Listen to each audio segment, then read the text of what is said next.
Wow. I think that's one of the fastest times I've ever gone from having yours all set up to going live on mine. Really? Let's hope it's working though. Don't speak too soon. I just copied and pasted everything over. In fact, dang it, I don't even know if I put the description in, but it's okay. Let's make sure it's over now. Wait, that was yours. Mine. That one's over. Let's go to yours. Eskel Grant. It's what?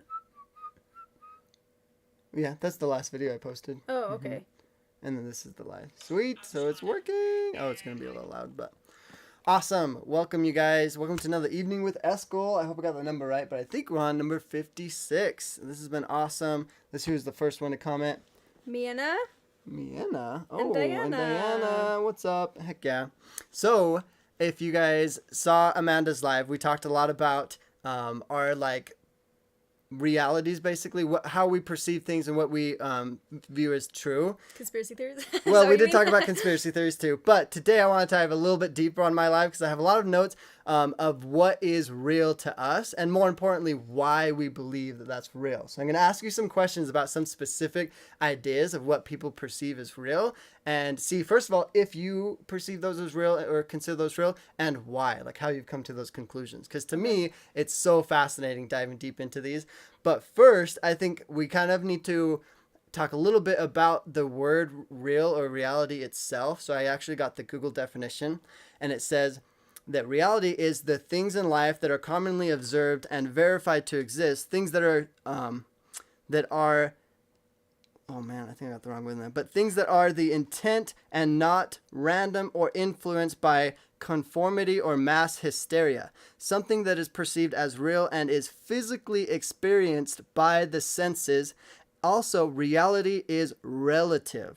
And when I heard that part, I was like, okay, what's relative? But the definition of relative is considered in relation or in proportion to something else. So, to really narrow it down, reality is just what we perceive life as because we can compare it to other things that we've seen in our life.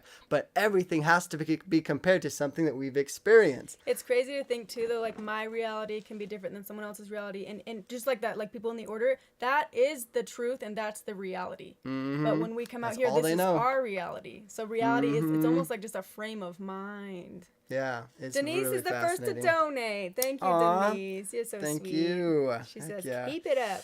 Sweet. Yeah, we got Pumpkin Patch on here, Flinker Mary, Roseanne. Ooh, that's a new person. Welcome. Nice. It's always nice seeing some new faces on here. I love seeing all the regulars as well. Jacob Swanson, we got back here again. Sweet. Awesome. So yeah, we definitely want to dive deep into what our perception of reality is. And I want to hear you guys' opinion too. I'll be checking back on the comments, seeing what you guys are saying about it as well. But I want to start with asking you, Amanda, how you would describe specifically your childhood. And we were trying to define it. According to Google, it's a little bit vague about what exactly is childhood. But I'm thinking like just up to 13 years old. Because to me, I think of 13 and older is like teenage years kind of. But how would you describe your childhood? And first of all, was it a good experience versus, maybe sometimes people have really bad childhoods and stuff like that? I know with our background, there's a lot in that, but what would you say? Yeah, you can't say, oh, all my childhood was bad because there were a lot of good memories. Like growing up with, this is why I wanted to have so many kids when I left the order, was because I loved growing up with so many siblings. Yeah. Like you always had a best friend. You always had someone to talk to. You always had someone to be mad at. Something was always going on. But there was a lot of confusion in my childhood, I think for both of us too, because we didn't know who our dad was. We were lied to about who our dad was. Then we would watch the First Wife's kids get to have a dad, and we weren't allowed to have a dad. And so there was a lot of confusion, and there was a lot of having to sift through the lies. But I feel like it made us have a stronger bond. Like when I left the order and we had a strong bond all the time. Me, Cammie, Rachel, Eskel, we've always been super, super close. I always thought that that's how everyone was with their siblings, and that's like a normal relationship. But the longer I've been out, the more I realized we actually were pretty lucky to have such a close bond. And I think part of the reason why is it was us against the world. It was us trying to figure out, like, do you guys feel like the same thing as me? Like, am I crazy? And it was us kind of just trying to it was like we had each other's backs when it came to like mom and dad. Like we couldn't even trust our parents, you know, the ones that are supposed to be kind of our guides in this world, helping us to understand how it works. So, and we couldn't trust them. It's true. Man. So the sad part is, yes, the people that were supposed to be protecting us weren't. But the beautiful thing was it created a very strong bond with we had each other's backs, because no one else has our backs, but we have each other's backs. And so that doesn't happen all the time, though, in these families in the order. I don't know how we became that way, but in some families it's like they weren't even close with their own siblings. But I feel like I don't really know exactly what it was. But to answer the question, like, there's a lot of downsides in our childhood. And honestly, when I think of my childhood before 13, there's a lot of memories that I feel like are blocked out because there was a lot of trauma. And more memories than not are traumatic memories. But there is the silver lining that I was able to have a great connection with my siblings, and I did have a good childhood when it came to, you know, you guys, and being able to, you know, a big part of who I am today is because I helped raise you guys, and I saw mom abusing the kids, I saw dad abusing the kids, and that was expected of me to do to you guys, but I couldn't do it because I feel like I felt that love for you guys and didn't want to. Not that mom didn't feel the love, but I feel like mom was in such a survival mode that she just couldn't have that compassion. But because of our bond, we were able to have that compassion for each other and want better for each other. So there was a lot of times where, like, I would have rather get the beating than them because I didn't want to have to watch my little siblings. So I guess the silver lining is, through all of the turmoil, we were lucky enough to have the good memories within our little group, you know. Whenever mom was gone, the good memories happen, you know. Oh yeah. And then as soon as mom was coming home, that's when it's like, hurry and do your dishes, do your job. Yeah, because I when I share my childhood experiences with people, I often like try to find things to relate it to, and it's interesting because even though it was very strict and had lots of structure, there were clearly times when there was just chaos and we got to roam. And sometimes I kind of compare it to like when you're raising like chickens or cattle or something. Like, we had lots of like different homes to be able to go and run through and like be loud and like make a ruckus. But when they like pulled out the whip, then like, you know, we were in order and like we made sure that we were doing good. But we still had lots of moments of being able to be creative, and to me, it was a time of discovering what like this world was, you know? Yeah. And so like to tie it back into what reality was for me, so many times I was able to like, growing up, your childhood is you experiencing the world for really the first time. And so you get to base all of these experiences you're having off of what you are going to perceive this life as, what you view it as, what your goals are in life, and like what you perceive as like joyful and like great experiences and stuff. So this is a good point too, actually, because there's been times where I tell a great experience to an outsider, like dumpster diving, like, oh, I had so much fun dumpster diving, and outsiders are like getting traumatized by my good memories. Like, those were good memories. Dumpster diving was fun. Yeah. But to outsiders, that's like, oh, you poor child. It's definitely interesting, but it's like, for growing up, when you're perceiving the world in an environment where like there is a lot of structure, I think it does kind of force you to be a little bit more maybe just pay attention to like why things are the way that they are, because you're a lot more cautious, you know, when you're going to get like either a licking or like talk to, or a huge lecture when you do anything wrong, then you're a lot more of like, okay, where are these lines? Like, what am I doing wrong? Which is weird because for a kid, like, you're not born knowing what to do and what you're supposed to say and all that stuff. Like, the environment you're in really cultivates you into certain types of categories or certain types of ways.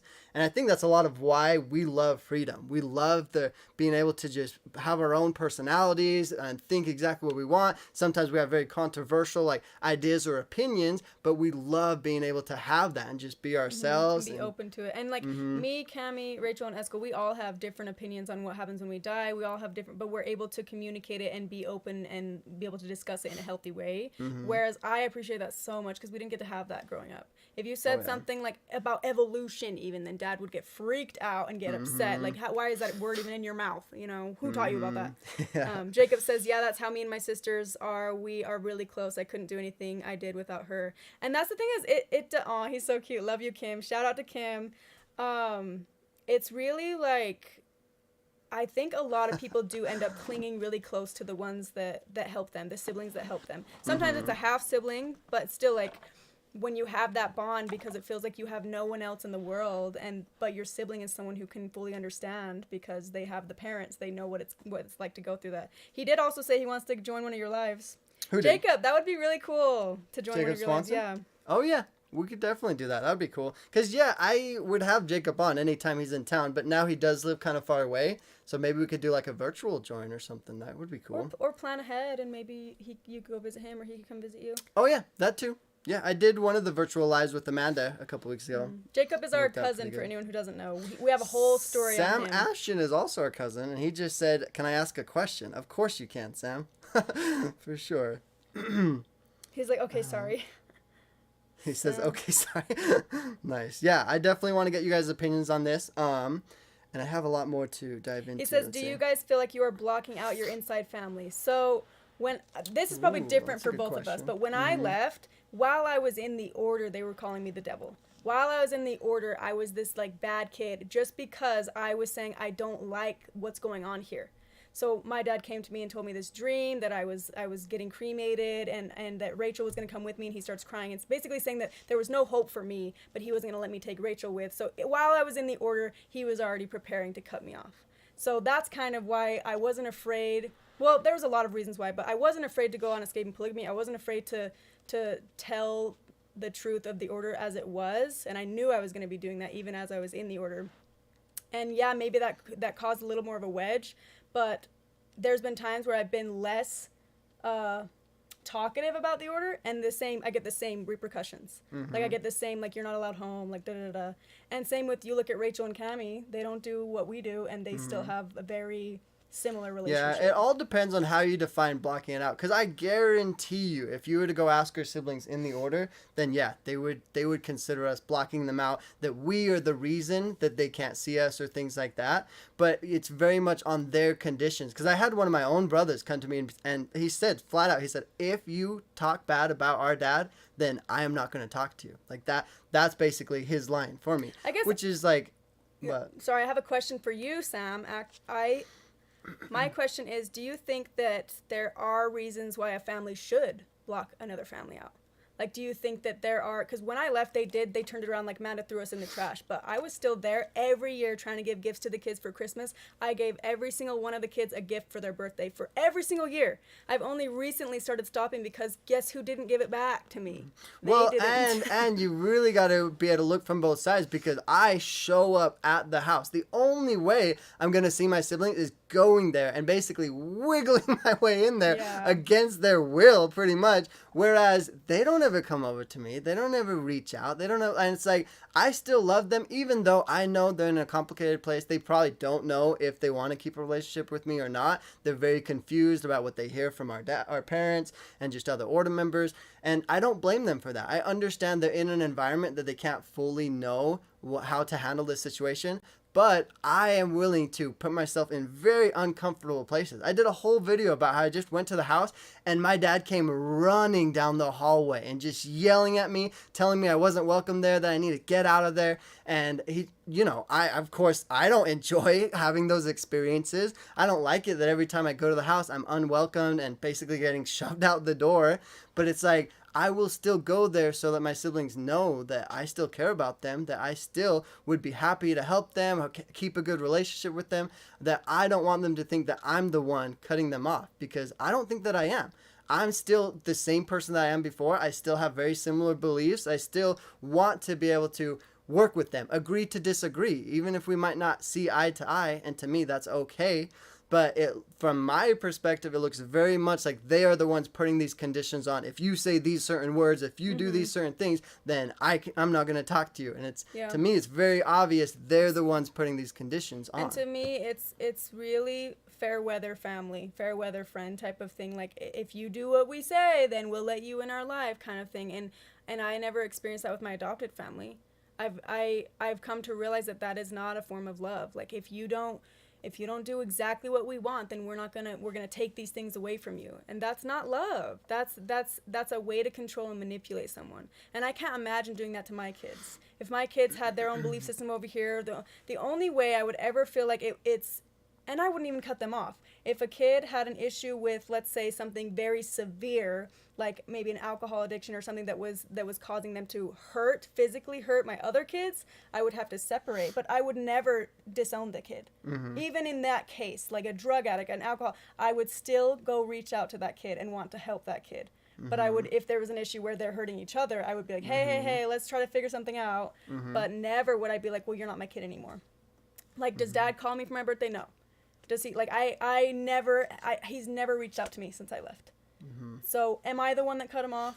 You know? Well, and you guys got to understand, I have even taken it upon myself to try and somewhat fix, like, rekindle that relationship. But even to this day, like, just like how it was back in the order, anytime my dad talks to me, it's when I'm in trouble. It's when I said something on the internet that he doesn't like. It's when I'm doing something and he needs to, like, correct me or fix it, or he's just upset at me. And still to this day, that's the only times I hear from him. Yeah, and at the end of the day, too, it's like, he has another good point right here. I'm losing my train of thought because I read that first. Oh, a lot of people in the order, they believe, like, the parents make it the kid's responsibility to have the relationship with the parents, to tie back, we hear this all the time, tie back to the parents. It is the parent's job, because the parent brought the child into this earth. It is the parent's job to have that relationship with the child. The child is a child.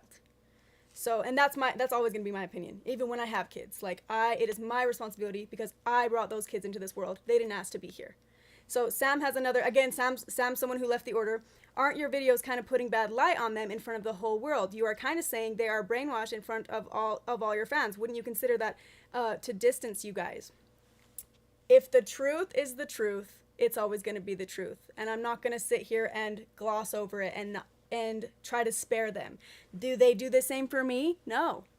Do you think they're talking good about me? No. So if I can share my experience in hopes that it helps others not feel so alone, I'm allowed to share my story. And yes, they are a part of my story. Guess what? They're allowed to share their version, and they do. Yeah, and here's the thing, to be on Sam's side, because I can see where he's coming from, they definitely don't think that they're in a cult. So when we do our videos and we say, oh, the order's a cult, but they're like, no, this is everything I know, this is my life, this is not a cult, this is normal, the whole world is a cult. We are the normal ones. That's what our siblings would say, you know? So I do see them being like, oh, Amanda and Eskel are lying on the internet when really they think it's the reverse. And so I can understand why they think that our videos might be like painting them in a bad light, like Sam's saying. But I mean, like, just because we are trying to share our story doesn't mean that we can't just silence ourselves, you know, and just ignore it all. Well, it's kind of like this. If someone's being abused by someone, whether it's your family, your mom, your dad, your brother, or sister, if you're being abused, should you have to be silenced just because it was your mom, dad, brother, or sister? No, you shouldn't have to be. You're allowed to tell your story, and victims shouldn't be silenced because of fear of not being able to be a part of the family, blah, blah, blah. In reality, if you keep this stuff in the dark, it's going to keep happening. And I wish so bad that I could have had a YouTube channel like this that I could have watched when I was feeling so in the dark. And at the end of the day, whether I do this or not, I'm still going to be ostracized from the family. And I was ostracized even when I was in the order. And I'm not going to hold back my life experience and hold back the truth in hopes that they're going to let me back into their life one day. And here's the thing. The reality is there's basically nothing we can say that while they are in the church and still believing everything that the church teaches them, there's nothing we can say for them to, like, want to listen to us and, like, feel like we're being understanding or, like, relating to them. But what I love about pointing out, like, that whole brainwashing thing, they're not going to like it. They're going to hate that they think they've been manipulated, had the wool pull over their eyes, you know. Well, it's like that Mark Twain quote, like, it's easier to fool someone than to convince them that they've been fooled. So exactly. It hurts to hear the truth. And the fact that we're talking about it, when they come to the realization and start questioning and wondering, I feel like that's going to help them so much faster to be like, wow, there's a lot of good points that Amanda and Eskel are sharing. There's so many things that would help them to realize why they can't question the authority, that why they always have to tie back to the one above them. And I feel like it'll help them to process it a lot faster rather than just completely zone into just doing what they're told, staying loyal, and assuming that they're not brainwashed, because it seems like a hard thing to, you know, take in. And that's the thing is, how can it hurt? Like, if I'm saying you're brainwashed and you're like, no, I'm not. okay then, you can believe what you want. I'm not forcing anything on you. But what was the difference? We were forced to do things. We're just telling you the information, and you can take it or leave it. And I love that, because we are not doing anything to try and like persuade or convince all of these people to come and like watch us like a cult. Some people be like, oh, Eskel and Amanda starting their own cult, but it's like, you know, you can unsubscribe. You know, it's like there's not a single thing that we are doing for it, to like hold you to it or force you to subscribe to us. I literally heard a recording of someone talking bad about me and how I'm hurting the order. How am I hurting the order by telling my story? And how are you not hurting me by forcing me to do the things that you wanted? I don't understand the gaslighting and the like. You're so like unself-aware to realize that I'm hurting you by telling my story that's my truth, but you were never hurting me or Eskel by forcing us to do things to benefit you and the order. Like it's just amazing to me that they can do that so well, and the followers believe it. But I mean, well, and it's just classic narcissist move. To me, it's just the type of the ability to leave, basically, because what makes the order so hard is that they are so strict about like once you leave, that's the game changer. You know, it's like it's even hard for most order members to leave and come back because you're like shunned. That there's such a big thing that goes into all of that. Whereas I just feel like it's so different when every person that watches our videos are doing it each week out of their choice. Yeah. There is no way whatsoever that we are forcing people to do any of it. The unsubscribe button is the easiest thing ever to click on. I never thought we were going to get even to this point. I thought it was always going to be, I mean, I never even thought we were going to do lives every Sunday, but you guys encouraged it. Like, it's become such a really cool community. By the way, Sam, I did want to say thank you for that comment. That was a really good point of view too, and it is something that a lot of order members ask, so I'm glad that he did comment that. Jacob says, the thing is, I believe order dads have so much kids that we aren't really kids to them, so it's really easy for them to shun them and act like they aren't their kid. That's a good point, because we only have one mom and one dad. We only have what we have. So for us, we're like, why don't they love me? Why don't they care about me? Why don't they even remember my name? But for them, they're like, I lost one, have 30 others, you know? And it's just, to us, it feels so like the betrayal is worse for us, in my opinion, when it's a parent disowning the child. Even if in their brain they're like, oh, Amanda and Eskel disowned us, which I don't believe that that's true. That's not my reality. It's different, because for us, we only have one mom and dad. Yeah. But sorry, let's go back to your reality thing. Well, just one last thing is because I'm wouldn't doubt that some of our siblings probably watch this, and so if there's one thing that I want them to know is, even if like, I know probably the hardest is when we do talk about our dad, because I know our dad talks to them, and I've seen it personally. Our dad gets the most upset when we talk about him directly, because, you know, they really don't care about a lot of stuff until it ruins their reputation. That's what they hold so near and dear, and that's what they value so much. And that's the crazy thing is, like, even though we're telling the truth, it's like, if you don't like the truth, then don't do it. How about? But they care more about their reputation than what they actually do. Yeah, so if there's one thing I left with my siblings, it would be that we are going to try and tell our story, and our perspective can be wrong. Like, I'm totally accepting to the fact that I'm not perfect, that I'm going to make mistakes, and if you want to keep a relationship with me, you have to understand that a part of relationships is being understanding and being able to work through things. You can't just dislike one tiny little thing about someone and then completely cut them off. A part of you, well, here's the biggest thing you should think of. Treat others how you want to be treated. If you want us to try to understand you, you need to come on that same level and try to understand us. If you want us to be put in your shoes, then you need to try to put yourself in our shoes. And here's the thing that a lot of people in the order don't want to believe, but if you put yourselves in my shoes, if you lived my exact life, you would be sitting here on this chair doing the exact same thing. You would. If you had every single same experience I did, my parents, my siblings, you'd be sitting right here. Yeah. Even from an order member's perspective and using their own belief system, if you truly did know that the order wasn't where you wanted to live and that you like it wasn't the true kingdom of God, then you would feel this sense of obligation to share it with others in the exact same way that they feel like they have an obligation to, you know, teach about Jesus Christ, teach about the order, teach what they believe is true. So the fact that we've been able to leave the order, experience what it's like on the outside, realize that it's not what we've been told all of our childhood, we do feel a little bit of an obligation to share that with people. And I know another good point too, but I'm still off of what Sam was saying. If Paul's allowed to preach his beliefs to a whole group of people, why that can't feel we? Obligated to be there, you know, like I feel literally obligated. I know I do. they will be shunned if they don't go to church, if they're not, you know, doing their checklist of what they got to do to get to heaven, which going to church is one of those. Whereas if anyone doesn't come to one of these lives, there's no obligation, there's nothing being held against them. I won't be over at your door saying 10% for, come sign it. But of course they turn around on us like we're hurting the order. But like if the truth hurts, maybe think about that. Maybe try to understand that. So, oh, you got a donation. Aw, so thank you. Simone, thank you. I say hi. I think you were on the other live too. It's good to see you. And we have quite a few ex-order members on here. That's cool. Oh, that's a good question, I feel like Kevin. we need to scroll up and read all your comments. Sorry. Well, let me ask you what Kevin said, because I think our answers might be a little different on this, but would you ever let mom and dad be a part of your kids' lives? That is a good question. Because I like to think, I don't have kids right now, so that's a hard thing to answer. I know that my answer will change if I do or when I do have kids. As of right now, I constantly am thinking, like, if my mom doesn't even let me be a part of my own sibling's life, why would I open the doors to her being a part of my kid's life? But then it's like, do I really want to fight fire with fire? Do I really want to treat her bad like that? So I guess it really depends on if I felt like it was going to be a negative thing for my kids to be around mom or not.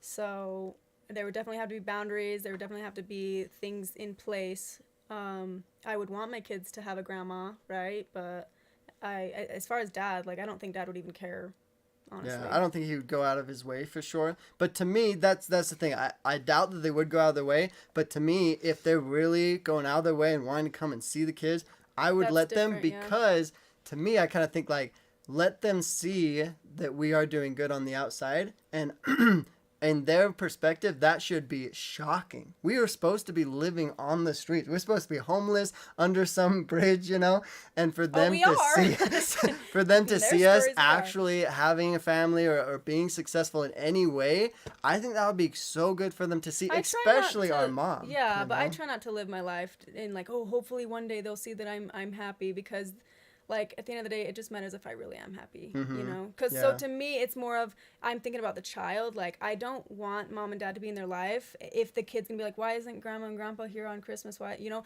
I don't want them to have that same, why don't my parents love me that I had? So I would rather have a more stable grandma and grandpa like my adopted parents, who would be there, who I could go home whenever I want and bring my kid there. And they would never have this question of, how come we can't see grandma and grandpa right now? And then I have to explain this whole thing. Well, they hate us and we're going to hell. You know what I mean? Well, I definitely wouldn't go out of my way, but I guess I kind of think of it as like the siblings mostly. Like, if the siblings want, because like I think about when I was in the order, I wanted to go to your house so bad. I wanted to see you. I wanted to be able to put that connection with what it's like when someone really does leave. And so it's like, if my siblings ever wanted to come hang out, come like visit me, I would totally have my doors open and let them. And I think I would, in the same form, somewhat also have that same invitation extended to mom and dad, but I wouldn't go out of my way, but I would allow them to at least see, because I feel like just my own curiosity, if I was in their shoes, I would want to know so bad and be curious about it. Yeah. I definitely wouldn't put on a show or like try to be, hey, look at me and look at my life, whatever, you know. But if they truly were wanting to like have a connection or see, like, I don't know, see into my life, I would at least allow it. Yeah. If they really wanted to. I mean, I also wouldn't want my kids to not be allowed to have that relationship. Like, I would be like, yes, this is your real, like, blood grandma and grandpa, but I would make sure that they know that the ones that are there for them, like, that they know the ones that care, basically. Like, here's these guys, here's the adopted ones. Like, they'll grow up probably knowing that they're the grandma and grandpa. sorry, I don't even have kids, but this is just in my brain because I know that loss is loss. Even when you're a kid, wondering, you don't want to have someone that's supposed to be a stable, big part of their life, and then all of a sudden they're gone, or like this unknowing and uncertain. So I don't believe in lying to your kids. So I definitely will be honest with my kid when as soon as they start asking questions, they'll know more about my life and they'll know more about why things are the way that they are. But I think that the stable people in their life is going to be their adopted parents, and then my parents are going to be the ones that come around every now and then, and the kid will learn later on why that is. But there's also that scary thing that if I had a daughter and it was a white daughter, like let's say I got married to someone who was white and we had white kids, then a lot of times they try harder to get those kids to go back to the order. Even when Chanel was pregnant and they found out Chanel was pregnant with a girl, they tried really hard to get her to go back to the order because they need girls in the order. So there's also that fear, like not that my kid would ever join, but this fear that they have this motive of why they want to come see my daughter. It's like there's so many things going on in my brain. That's such a loaded question. True. Yeah, there's definitely a lot of things to consider for sure. Because why would I put my kid in harm's way, you know? Not saying that they're going to come try to hurt the kid or anything, but like a lot of the times when dad ever tried to get involved in my life, there was always a motive. Well, he always compares life to like a big chess game. He's always trying to think ahead or think that there's some big old way to like do things. He always has to be winning and 3 steps ahead and da-da-da-da-da. It's not always like that. Yeah. I always felt like just a little pawn in his life game. Yeah, and we were always losing. Well, he never wanted us to have the upper hand, though. He took some sort of pride in feeling like he was smarter than us, but even though we were these little kids, you know, so it's obviously so you're weird. Gonna be smarter. Yeah, it's weird that he wants so bad to get that satisfaction, but you would think normally a parent would want to see their kids succeed beyond them, right, and be so proud of them. But yeah, it's like that crab theory, like the crabs in a bucket. You know, it's like if you're not willing to lift each other up, you're like those crabs where they'll always like pull the other crabs down, and the crabs will never get out of a bucket because every time one gets close, another crab will pull it down. And I've never heard of that. You never heard the crab theory? Oh, it's a real thing. You put a bunch of crabs in a bucket, they'll never get out, and it's because of their own demise. Like they have the ability to get out if there wasn't any other crabs in there with them, but every single time they'll get pulled down by other crabs. Whoa, that's sad. Yeah, and that's how it feels when it's like you are kind of afraid of someone succeeding beyond you. Which is why I always go back to like I feel like it's inevitable for the order to eventually dwindle off because their lifestyles are so toxic and so like lacking the ability to succeed and like help people to succeed that eventually I think it's really gonna just dwindle down. I don't feel like it has the right mindset and ability to really strive and succeed. Yeah. Well, I think the main force that keeps it going is that, you know, we need to build Paul up because he is the man on the watchtower, and it's more of a fear and a gain for their eternal life type of thing. It's not so much I love my brothers and sisters and I want to help them. There are some that really are good order members who do care a lot about their families and stuff like that, but then there are a lot of numbered men who don't think much about their kids or their wives. They just think about what can I get out of this, you know. It just depends, I guess. But I agree with the main goal of the order is it doesn't make sense that it would last forever. Especially with there's a lot more people leaving. There's a lot more people being like, this isn't fair. This isn't right. And they're literally like running out of girls. Like, I don't know what they're there's so many single men there because like, how are you going to have everyone be a polygamist? They are already running out. Like they're waiting for, I remember when I was in the order, there was one guy that kept dancing with me. And I was like, I was hearing that you're going to be getting engaged soon. He was like 40. And he was like, I'm just waiting for her to turn 15. Like, literally, they're looking at these young girls being like, oh, there's no one of age because everyone's marrying them off so fast. So they're, like, waiting and calling dibs on these girls. It's, like, embarrassing and gross at the same time. Yeah. But, yeah, the whole system is just very flawed. That's not a new thing that we've said, though. Sorry, I feel like you have so many comments. Okay. You need to read through them. Or did you have something else? Well, I was going to go back to the whole reality thing because, well, I'll go through some of the comments. Woohoo! Nice. Oh, I wonder if that's my record. I don't know if I've broken 100 that are live at one time anyways. Good job. That's really cool. Thanks for tuning in, everybody. The video. I just liked it. That's awesome. Heck yeah. So I'll go through and read a few of the comments, but I wanted to ask you next, what do you believe that ancestors watch your life? People that have gone before. I go back and forth on this subject because sometimes I feel crazy for believing in that, but then I also have had some experiences where I'm like, the only way it makes sense is if it was Grandma Isabel watching me. But I also went to go to, I used to be super into like psychics, and I would go see different psychics every now and then. And this one psychic, I never knew her, never met her. I just saw her like the place. I would go drive by it a lot, and it was like this big psychic sign. So I went in and I brought cash, and she was like, I remember Cammie was with me, and she's like, your sister needs to be over here because I want to only get your energy, and I might accidentally get hers. I'm like, okay, whatever. So we sit down, and she like closes her eyes, and she was like, you have your grandma's here in the room, and I can see that there's a lot of pain in the women of your history, and I see them being dragged like a a bull with a septum piercing. I see men dragging them with like a bull with a septum piercing all the way through their lives, and I was like, how convenient though that's for a lot of women throughout history. That's what I was thinking about. At first I was like, it's a bunch of baloney. Gosh. No, I'm just kidding. And then after a while I was like, oh yeah, it's true though, because women have struggled a lot, especially in Utah. So, but there are some people that are better at reading people than others, so yeah, maybe she was really good at what she did. She did say there was a male presence there, and I was like, that's not true. You would have kicked them away a long time ago.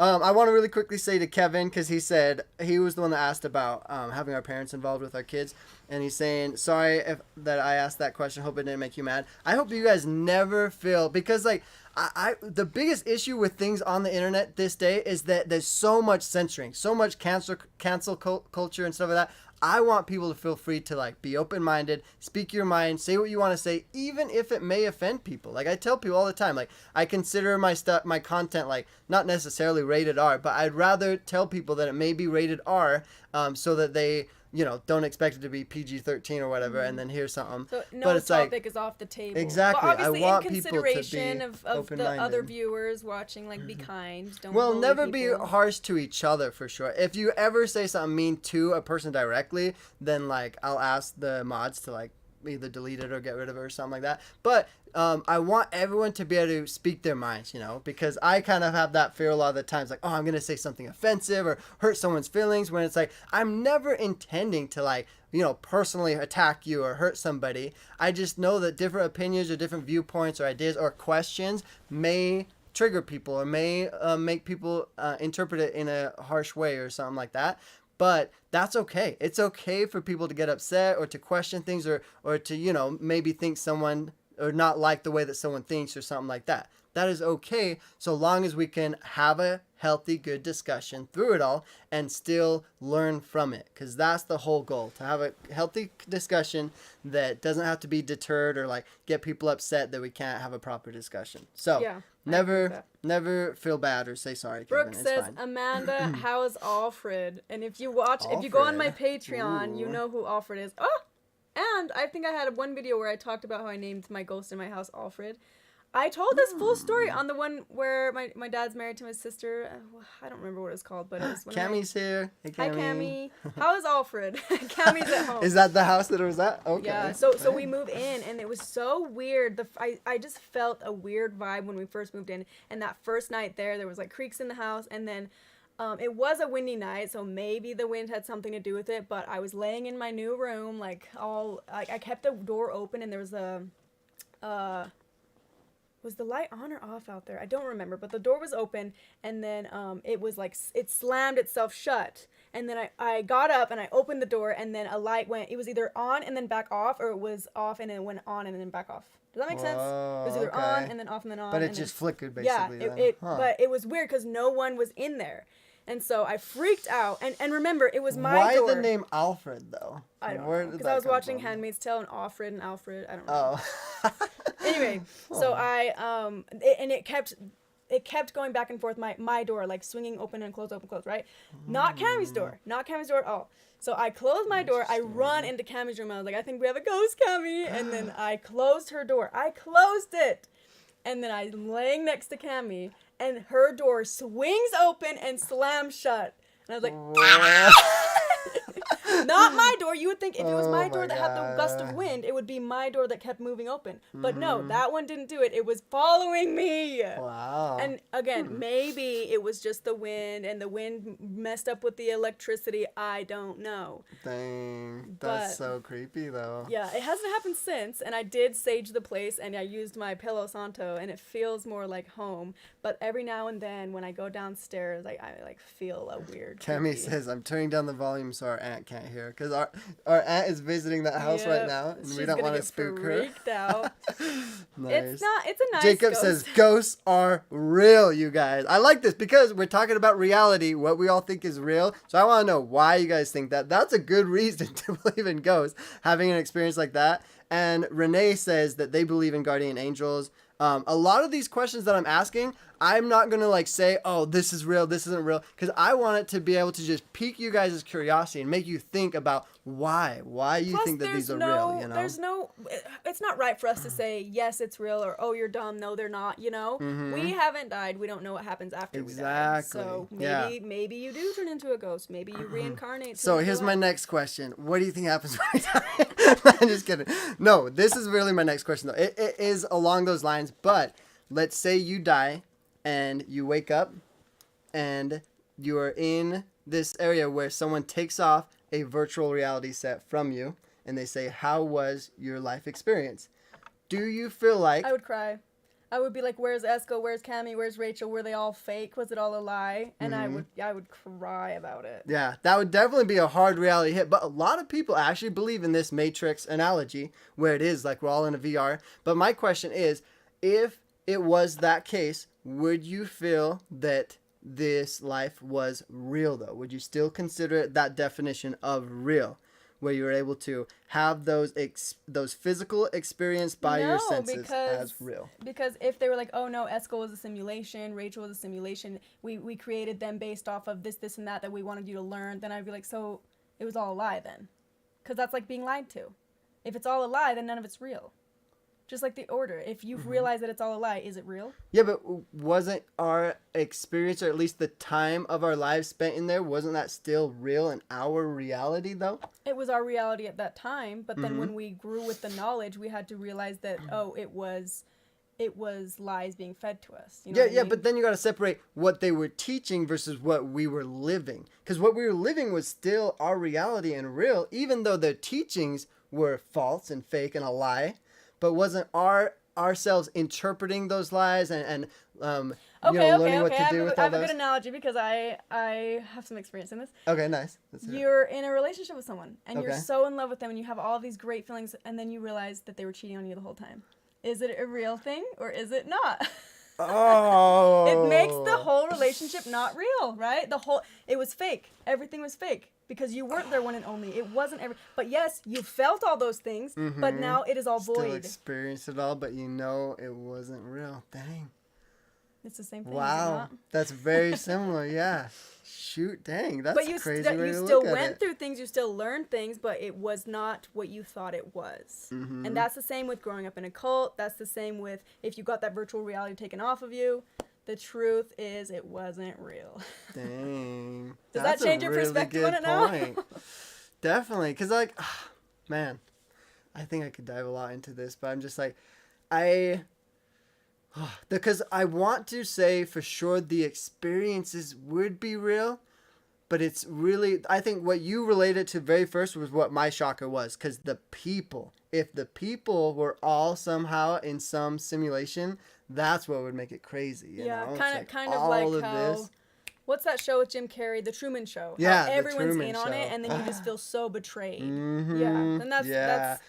But that's the thing is, crazy. In the order, everyone's not in on it. Some people actually do believe it. Some people are in on it. Some people, are benefiting from it. When I think of virtual reality, I would think of it as the people. So, for example, if you were the one getting the headset taken off, I am not going to be in that next life with you, but I am like my own AI, my own taking things in and learning things myself and experiencing it with you. So yeah, it's not real anymore because it's fake, but you still learned and grew from every experience. Even so if those it was experiences fake, I could learned be a real, lot. right? Yeah. And it's not just like not yeah, the experience is real, but and you learn in finding out that it's all a lie doesn't mean that all of a sudden it takes away all of the knowledge and everything that you learned in those aspects, but you'll have a new perspective of it.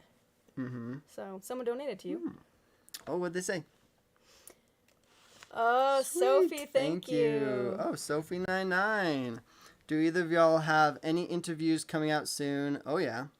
I know people have to agree to tell their story in their own time, but they're my favorite videos. Yeah, just wait till you hear Calvin's, man. We both have hours really of footage we have to edit of Calvin. Yeah, it's going to take a little while, but it was really good, and it's going to be really hard to narrow it down at all, because everything we talked about was really interesting for sure. I have a video coming out that I'm actually going to go on Upper Level Patreon and talk about it. It's taking so long to edit, and that's why I didn't come out with a video last week, because this video is over an hour and 20 minutes long, and it's really going to dive into... I'll tell you guys on Patreon. It's a big video, and that's supposed to be coming out this week. I thought it was gonna come out last week, but there's so much like stuff that I'm trying to put on to basically prove the case in point type of thing. Like, you know, when you edit a video, it takes pretty quick unless you're trying to add like pictures on top and screenshots. Then that takes a lot longer. So that's what's taking long right now. But, hey, what about this then? Because I just thought another virtual reality thing. What if everything was virtual reality except the people? So we all will be taken off of virtual. All the people in our lives and in this world will be taking it off. Because you're real people. Yeah. So all the experiences would be more real, I guess, right? Yeah, because... And your relationships would be more real. Because that means in a scenario where you were put in this situation, you handled it in that way with all of these other people. And, whereas if you were an AI, then I would feel like they were manipulating the situation. Does that make sense? Oh, yeah, because they can, like, program the AIs to be certain ways and stuff, huh? to sway me this way or to sway me that way. Wait, but then, whether they're AI or not, though, don't you think God or whoever created it already did? You know, already put certain... You know, we all have survival instinct. We all have certain things that are ingrained into us, whether we like them or not. But isn't it already? We have the choice to get, just like that. I say this scenario a lot. Twins, born in the same family, having the same trauma. One chooses to heal and become successful. The other one gets struggles with addiction and has a hard time healing. We have the choice to... we may have had the same cards, the same genes, whatever, but we have the choice to get healed and get therapy or to repeat the cycle. That's true. Yeah. In a way, we have the freedom. But also, there's these studies that say people who are born in poverty stay in poverty. People who are born in the middle class usually never go to the upper class. People who are born in the upper class usually never go down. So it's like...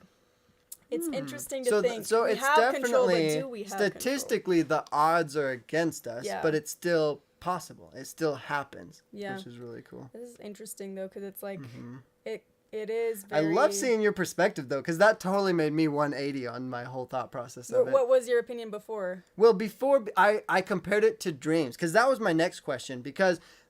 do you consider dreams as being like a real life experience? Because when I'm in a dream, I cannot separate the difference between my dream and reality. And so sometimes I think about the fact that if it were the opposite, if really my real life theoretically was the dream, and then when I go to sleep in the dream, that's when I'm living all this, and then all... Because, you know, But to me, my brain doesn't make sense, because this one picks up where we left off every time we wake up, but in the dreams, all of a sudden, you're in space.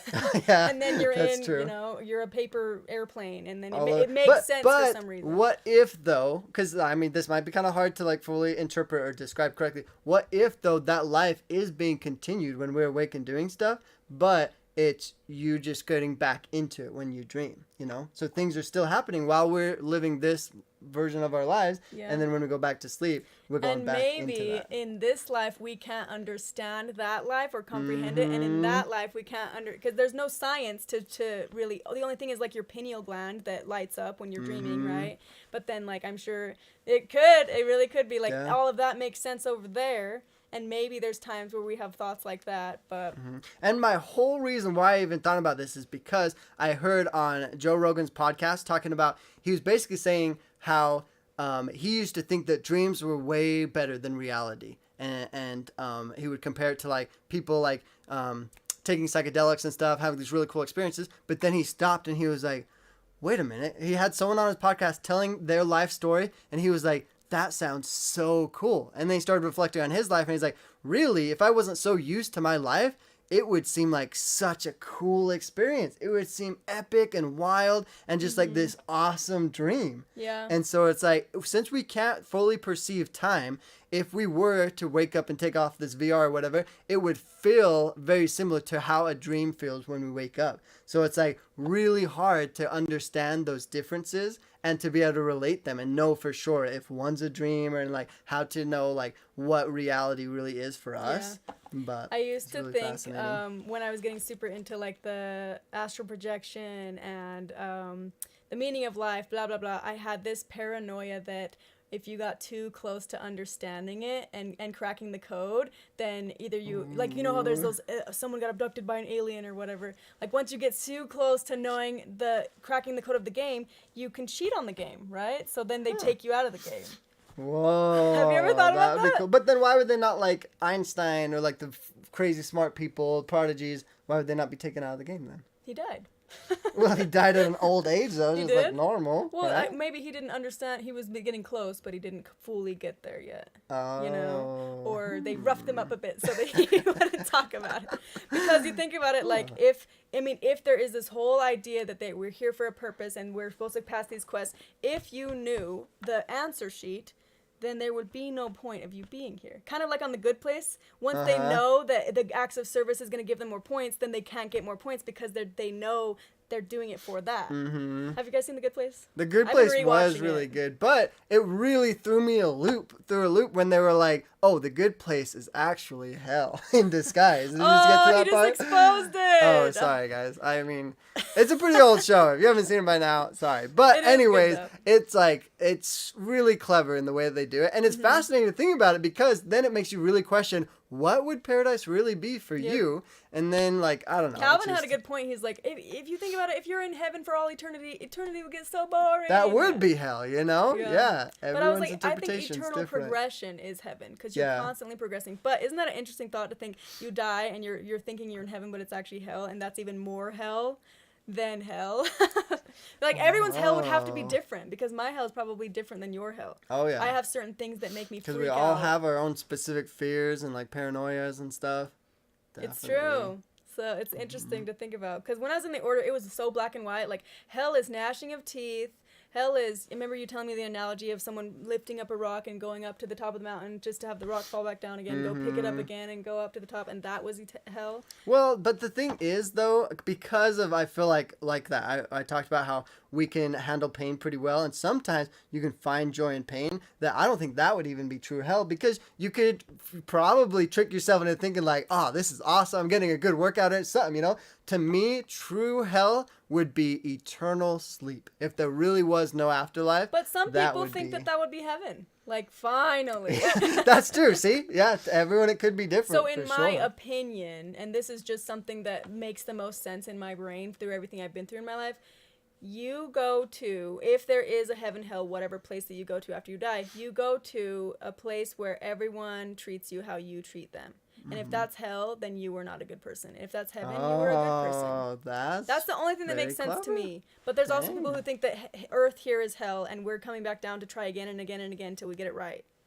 So, but then it's like, who makes the rules? You know? I don't know. I don't know. That is Marianne's here. Hi, Marianne. Marianne is my friend she was on Escaping Polygamy.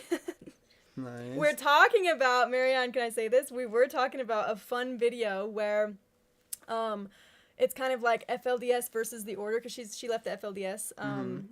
But we were like FLDS versus the Order, where I have to try, it's like a point system. I have to try to see if I can make a dress, which I know I can't. And then she has to try like super tonic or like or comfrey. I wouldn't make you drink comfrey because that'll bad probably kill you. Actually. Yeah, it's not good for you. But yeah, I was like, what other things? Eggshells? It could have you to eat eggshells. So it's like a competition to see who could pass off in each other's cult. I think it would be really fun to do. But then we also had another idea. I actually have another friend. I don't know if you have this, Marianne. Like, I have another friend from the FLDS who has this cookbook, which apparently a lot of the FLDS women made this cookbook of different recipes, which the order made some too, and I have the order one, and my friend has the FLDS one, so I was like, oh my gosh, wouldn't that be so cool to, like, me pick something out from theirs, and or like, me pick something out from the order one, and then have the FLDS girl make it, and then she can pick one out from the FLDS book and have the order girl make it. Would that be interesting? I don't know. Let me know in the comments down below. I know this is Eskel's channel, but I'm running it now. No, I like that. I think I'm always looking for new creative ideas, things to try for sure. I'm really excited for us to do a review one. Even if it's not on the whole Cody Brown one, we should find a good series or something to do a review on. I'll eventually get on to watching that. Marianne's like, the comfrey doesn't scare me, but eggshells are a nope. I know. Really? Eggshell. The idea of eggshells is crazy, man. I think the eggshells actually do have beneficial properties. Yeah. Well, it's proven that they are made of calcium. So in theory, you eat calcium, it's kind of good for your bones, right? So, but there's thousands of other ways to get calcium. So to me, it's like, why put yourself through the torture of crunching on eggshells to get the calcium you can get in just a calcium pill or something, you know, or other foods that have calcium. Maybe it's in my head, like the placebo effect, but I feel like if I have the chunks of the eggshells on my teeth, it absorbs quicker to my teeth specifically. What? Just sitting on there? No. Your body has to digest it to absorb the calcium. I really don't think it sitting on your teeth would do anything. We should talk to a dentist or someone because that like sounds crazy. Fluoride sitting on your teeth? Yeah, but fluoride's eating away at your teeth. Fluoride can essentially be bad for your teeth if you let it just sit on there and eat it away. But how come, like a B12 pill, they say let it sit under your tongue and be absorbed through your tongue? They say that? Yeah. I didn't know that. And then also, I knew someone, and maybe this isn't true, but my friend, he was from the FLDS, and he said that his mom was so malnourished that her copper ring, her skin was starting to absorb the copper ring. What? Because she needed iron maybe or something? Your body you can topically get things. So well, I know through your skin is absorbent. I didn't think we were going to go this route on this But I never would have thought your teeth could absorb anything. They're literally a bone, but... Marianne said she likes the cookbook idea. Yay! I saw a question that I wanted to read, but the Culty Olympics. Oh, I like the name of that. We could do a series. That would be pretty funny. Dang. So a cookbook that is all oats and honey. Denise. Basically, yes. How to make eggshells. Get a coffee grinder, grind them up, and eat them. Mm-hmm. Yeah, that's basically it. That's why they're so gross, man. Did you guys ever eat your scrambled eggs with ketchup? What? I do. Loved scrambled eggs with ketchup, but then I met outsiders that were like, that is weird. Wait, really? Mm-hmm. What the? I thought that was the norm. Ketchup and eggs seemed like that would go great. Mm-hmm. And Eskel can come taste everything and be the judge. Yes! Ooh, someone asked, so Amanda, can you bake a cake? I can. Not a good one, but I can bake a cake. Not one that anyone would want to eat.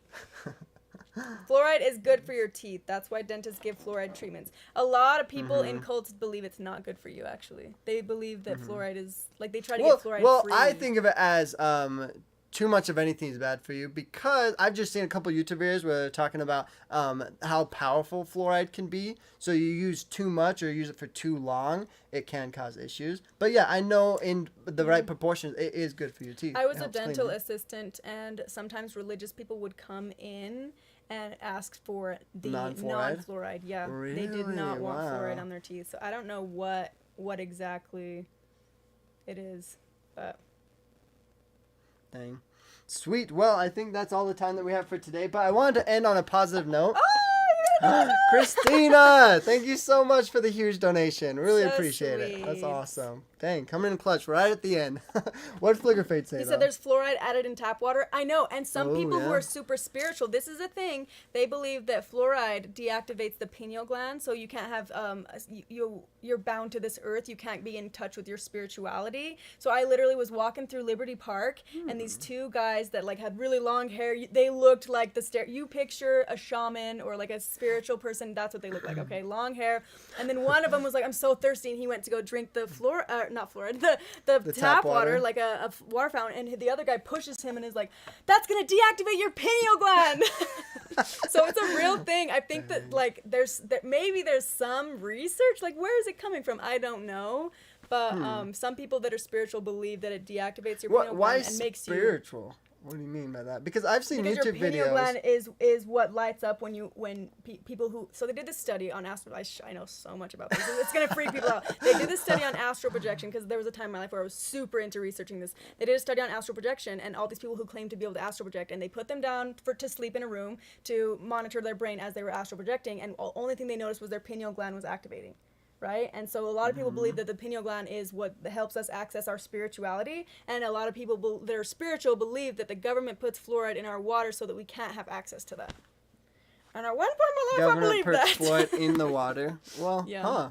That's so I wonder if that's also why people in cults believe in that, or they believe some like, what's the word, like big pharma or whatever. I don't know. I don't remember the word that they use, but basically that the government's trying to control us through drinking tap water.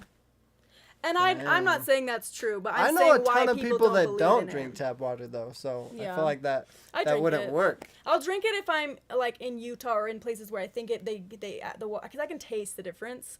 I will never drink Vegas tap water. Ugh. It goes from like Lake Mead and nasty. I love getting filtered just because like that, the taste, and I maybe it's in my head, but I feel a little bit better when I get filtered water and stuff like that. Yeah. So, well, filtered water that they put minerals into it, that's my favorite for sure. Todd just donated. Thank you, Todd.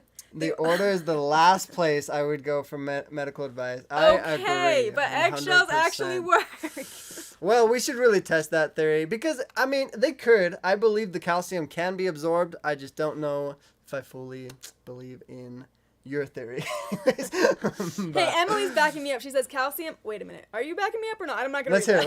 No, let's hear it. I'm just kidding. Calcium can't absorb into the teeth directly, but in theory, it could absorb through your mucous membranes, so your gums. Yeah. Okay. Okay, that makes sense. Yeah, your body can absorb calcium and use it. So I think it might have been a placebo thing. Like if I put it on my teeth, then my teeth will eat it up.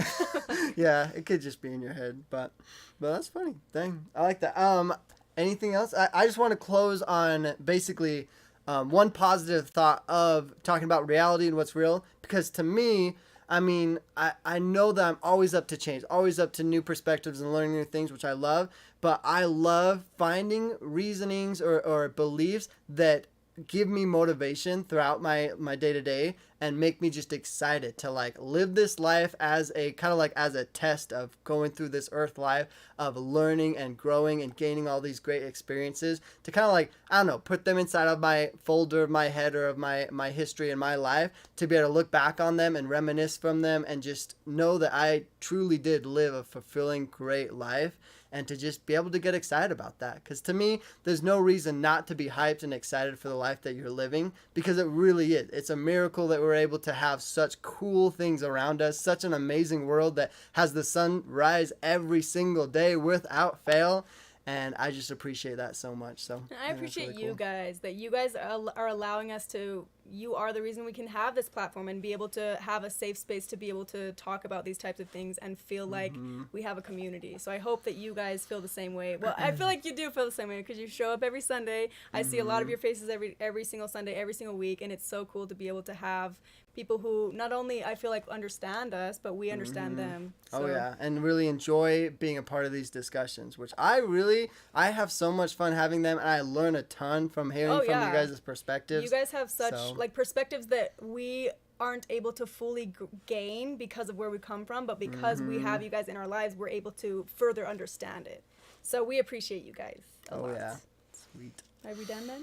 I think that's everything. Thank you guys so much for being a part of the discussion. Thanks for putting up with all my rants. It was fun talking about what's real, what reality really is, and I had fun. This was cool. See you guys next Sunday, or unless you're on Patreon, see you probably Then we'll see today. you a lot sooner. So. Yeah, a lot sooner. All right, okay. Bye, everybody.